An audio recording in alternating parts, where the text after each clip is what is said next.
frontier was never kind, but what happened on that dusty trail would shake a cowboy's soul forever. A lone rider thought he was heading home until he found a burned wagon, a dying widow, and a truth that would change the rest of his life. This isn't just a story of survival, it's a story of fate, danger, loyalty, and a secret powerful enough to turn enemies into ghosts. Before we ride into this wild tale, make sure you subscribe, share, and drop a comment to support love in the Old West. Now tighten your grip on the reins. Let's get started. The sky stretched wide and endless above the frontier, painted in fading shades of gold as the day limped toward dusk. A cold wind brushed the dry grass, carrying a quiet warning through the open plains. Jace Holloway, a lone cowboy known for riding where others turned back, guided his tired mare along a narrow trail winding between scattered hills. He expected nothing more than another silent evening ride, the kind that let a man forget the world's troubles. But as he neared the bend, a sharp smell cut through the wind, smoke, thick and bitter, not from a campfire, but from destruction. Jace slowed, eyes narrowing as he studied the horizon. Something about the smoke felt wrong, too fresh, too urgent. He nudged his horse forward with caution until the trail opened into a small clearing and his breath tightened. A wagon lay burned to its bones, charred wood still hissing from dying embers. Supplies were scattered across the dirt, torn and trampled. The ground bore deep tracks from horses that had come fast and left even faster. Jace dismounted, his boots crunching over blackened debris as he scanned for any signs of life or the remnants of a fight. At first there was only silence. Then from behind the half-collapsed wagon, a faint sound trembled in the air. Not an animal, not wind, a soft, broken whimper. Jace's hand drifted to his revolver as he stepped closer, alert and slow, knowing danger often hides in the quiet. When he rounded the wagon's remains, he stopped short. Huddled against a dead mesquite tree was an Apache woman, clothes torn, arm bleeding, her face streaked with dirt and grief. She held a small child, wrapped tightly in a blanket, as though trying to keep the world from snatching him away. Jace lowered his hands to show he meant no harm. The woman watched him with wary, hollow eyes, exhaustion pulling at every line in her face. She didn't speak at first. She only tightened her hold on the child, a little boy with dark hair and trembling breaths. Jace knelt slowly, his voice gentle.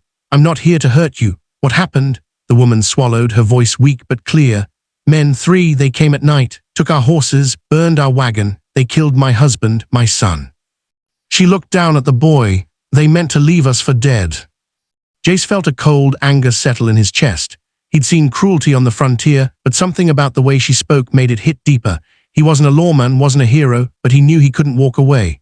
The sky was darkening fast, and predators roamed these plains when night fell. "You can't stay out here," he said. "You and the boy won't last till morning."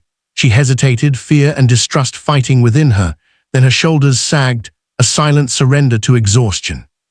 Jace helped her onto his horse, lifted the child gently into her arms, and led them toward his cabin hidden in the foothills. The ride back was slow and tense, the air growing colder with each passing mile. The wind howled like wolves in the distance, reminding Jace how quickly the plains could turn deadly. The woman leaned weakly against the saddle horn, clutching her son tightly.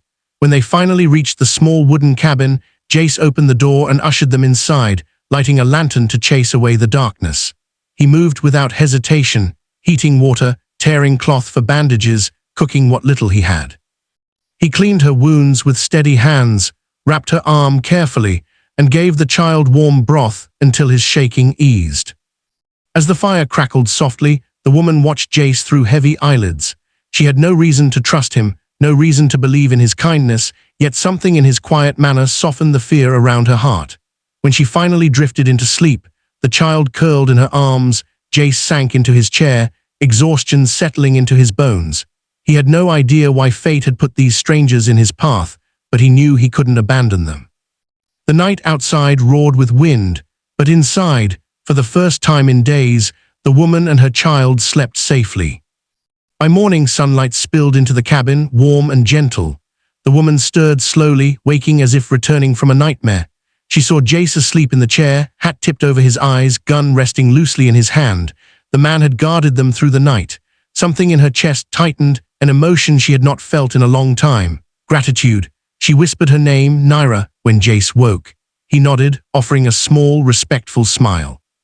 Over the next few days, Naira regained her strength, and her son, Tala, began toddling around the cabin with quiet curiosity. Life crept back into them, day by day. At first, Naira spoke little, keeping her stories buried behind caution. But one evening, as the fire warmed the room and Tala slept wrapped in blankets, she shared the truth. Her husband had been part of a peaceful Apache band, working to build trust with nearby settlers. The three outlaws who attacked them did so not for hatred alone, but for greed. They believed Naira's family carried something valuable, though she would not yet reveal what. Jace listened, anger stirring again in his chest. He promised quietly, "If I ever find those men, they'll answer for what they did." His voice carried conviction, not empty words, but a vow rooted deep. Naira looked at him then with a softness he hadn't expected. "You risked yourself for us," she whispered, "for no reason but kindness." Jace shrugged, though her words hit deeper than he let on. The frontier's hard enough, folks shouldn't make it worse. Their days fell into a steady rhythm, simple, peaceful, almost tender. Something unspoken began forming between them, slow and delicate, though neither dared acknowledge it. But the frontier never lets peace linger for long. The world beyond Jace's cabin had not forgotten Naira, nor what the outlaws sought. Late one night, as a storm approached, distant hoofbeats echoed through the dark. Jace stiffened instantly, hands sliding toward his rifle. Naira's eyes widened with familiar terror. She knew the sound, knew who it belonged to. Jace stepped to the window, rain beginning to fall in heavy drops. Three riders circled the cabin, their silhouettes sharp against the lightning-lit sky. One called out, voice twisted with cruelty, "Cowboy, hand over the Apache woman." "We ain't looking for trouble, just unfinished business." Jace's heart hammered. But his voice stayed steady, "You won't touch them." A gunshot cracked through the storm. And just like that, the fight for their lives began. The gunshot shattered the night like a whip crack, echoing through the storm-soaked hills. Jace jerked back from the window, grabbing his rifle as another bullet thudded into the cabin wall. Rain hammered the roof, thunder rolling like distant drums of war. Naira clutched Tala, eyes wide with terror, memories of the wagon attack ripping open inside her. Jace positioned himself beside the door, breath steady, jaw clenched tight. "Naira, stay low," he whispered. "No matter what happens, keep the boy hidden." She nodded, trembling but resolute. The outlaws circled again, their shadows riding the lightning as they prepared to finish what they started. One of them shouted over the storm, voice thick with arrogance, "We know she's in there, Cowboy. She's carrying something that belongs to us. Turn her over and maybe we let you ride away." Jace felt fury burn inside him. "You're not getting near her," he growled. The next moment, the front door exploded inward as a boot slammed against it. Jace fired a quick shot, forcing the intruder back into the rain. Another outlaw, hidden behind the cabin, shattered the rear window and tried climbing through. Jace spun, firing without hesitation. The man stumbled and fell into the mud outside, screaming as thunder drowned his cries. But they weren't giving up. A second outlaw rammed the door again, this time firing blindly into the cabin. Splinters flew, the bullet burying itself inches from where Naira shielded her son. Jace lunged forward, tackling the outlaw as he spilled through the doorway. Rain-soaked, furious, the man swung wildly with his pistol, grazing Jace's cheek. Jace's fist connected hard, knocking the weapon from the outlaw's grip. They fought in the mud just outside, lightning illuminating each blow. The outlaw clawed at his belt for a knife, but Jace pinned him, driving a hard punch into his jaw until he went limp. The storm raged on, sheets of rain falling like the sky itself was breaking apart. Jace's breath came harsh and cold as he scanned for the last rider. It took only seconds to spot him. The final outlaw had dismounted and was creeping around the cabin's side, revolver raised toward the window where Naira hid. Jace surged forward, yelling to draw the man's aim. The outlaw spun, firing. The bullet passed so close Jace felt its heat near his ribs, but he didn't stop. He crashed into the man, both tumbling into the mud. They grappled, slipping in the rain, boots digging into the earth, rage and fear twisting together. The outlaw snarled, spitting curses, trying to raise his gun again. Jace slammed his fist into the man's wrist, sending the weapon flying. The outlaw grabbed Jace's throat, squeezing with desperate strength, but Jace shoved him off with a surge of pure will. They rolled again, mud splashing, lightning making ghostly strobes around them. With a final, brutal strike, Jace knocked the man unconscious, leaving him face down in the rain.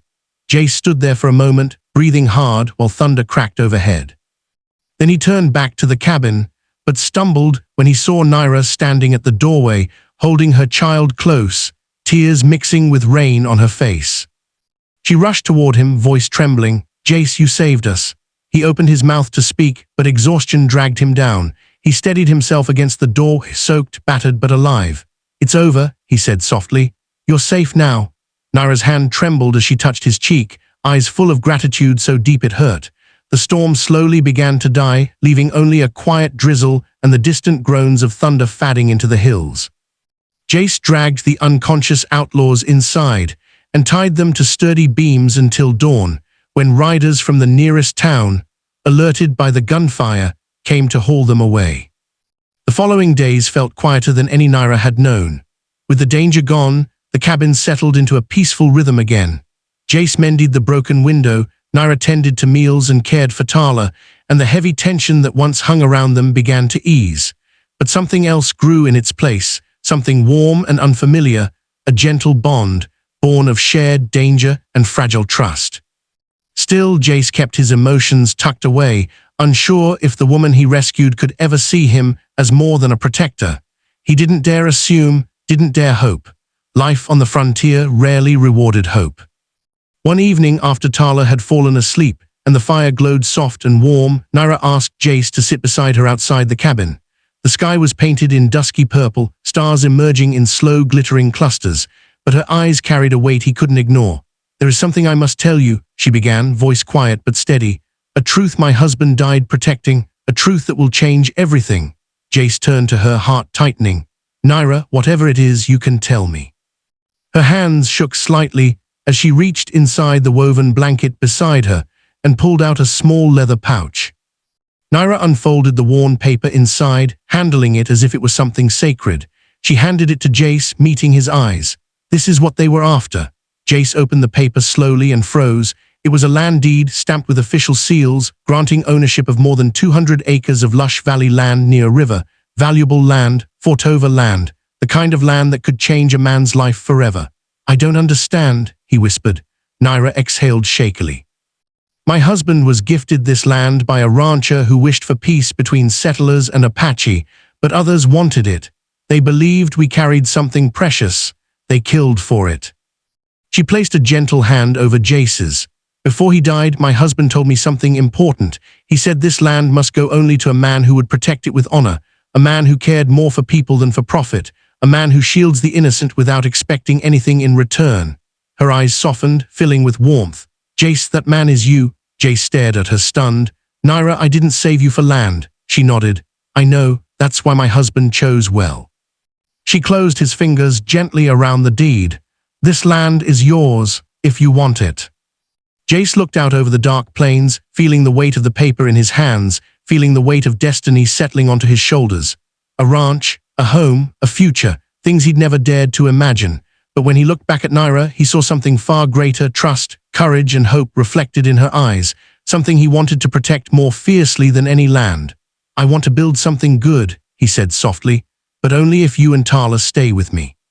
For a long moment, Naira didn't speak. Then she reached for his hand, entwining her fingers with his. "We will." And under the quiet western sky, a cowboy, an Apache widow, and her child found something the frontier rarely offered: peace, belonging, and a chance to build a life from the ashes of tragedy, together, forever.